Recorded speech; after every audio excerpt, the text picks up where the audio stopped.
Hi అండి, శ్రీవారం వచ్చిన వంటికి స్వాగతం. నవరాత్రుల ప్రసాదాల సిరీస్లో మనం ఇంతవరకు 7 రకాల ప్రసాదాలు నేర్చుకున్నాం కదండి. ఇది మనం 8వ రకం నేర్చుకున్నామండి. అది కూడా తీపి గారెలు ఎలా తయారు చేయాలో మనం నేర్చుకుందాం. తీపి గారె కోసం కావలసిన వస్తువులు: ఒక గ్లాస్ మినపప్పు, ఒక 2-3 గంటల ముందు నానబెట్టుకోండి. బెల్లం పాకం కోసం 100 నుంచి 150 గ్రాములు బెల్లం తీసుకోవాలండి. ఇక్కడ మీకు చిన్న టిప్ చెప్తాను. మీరు బెల్లంతో పాటు కొద్దిగా పంచదార కూడా వేసుకుంటే మీకు పాకం టేస్ట్ ఇంకొంచెం పెరుగుతుంది. వద్దనుకున్న వాళ్ళు ఓన్లీ ఇది మాత్రం వేసుకుంటే సరిపోతుంది. కొద్దిగా యాలకులు, ఈ రెండింటిని మెత్తగా పొడిలా దంచుకోవాలి.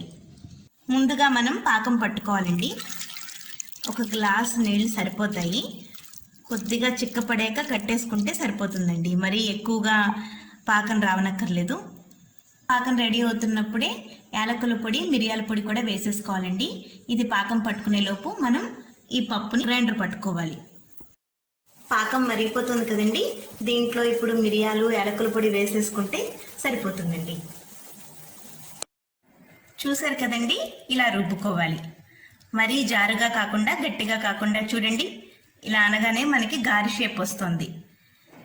ఇలా రుబ్బేసుకుంటే సరిపోతుంది. ఇప్పుడు దీంట్లో ఉప్పు వేసేసుకుని మనం గారెలు వేసేసుకోవాలి.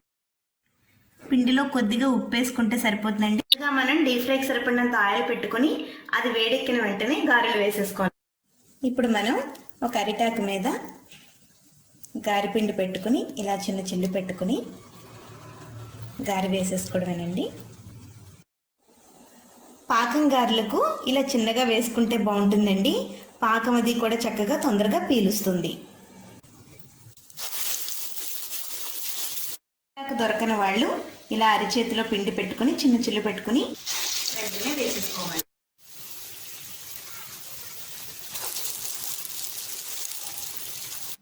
గారెలు రెడీ అయిపోయాయి కదండి.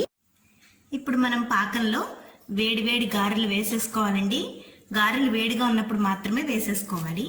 పాకం కొంచెం గోరువెచ్చపడితే సరిపోతుంది.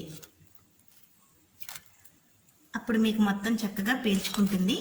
వీటిని కూడా ఒక అరగంట సేపు అలా వదిలేస్తే మొత్తం అంతా పీల్చుకుంటుంది. వేడి వేడి పాకం గారెలు రెడీ అయిపోయాయి కదండి. ఇవి పిల్లలకి చాలా చాలా నచ్చుతాయండి. ఇది మనం బెల్లంతో తయారు చేసుకున్నాం కాబట్టి ఇందులో ఎక్కువ ఐరన్ ఉంటుంది. ఇది కనుక మీరు వాళ్ళకి ఇచ్చారంటే బాగా ఇష్టపడి తింటారు.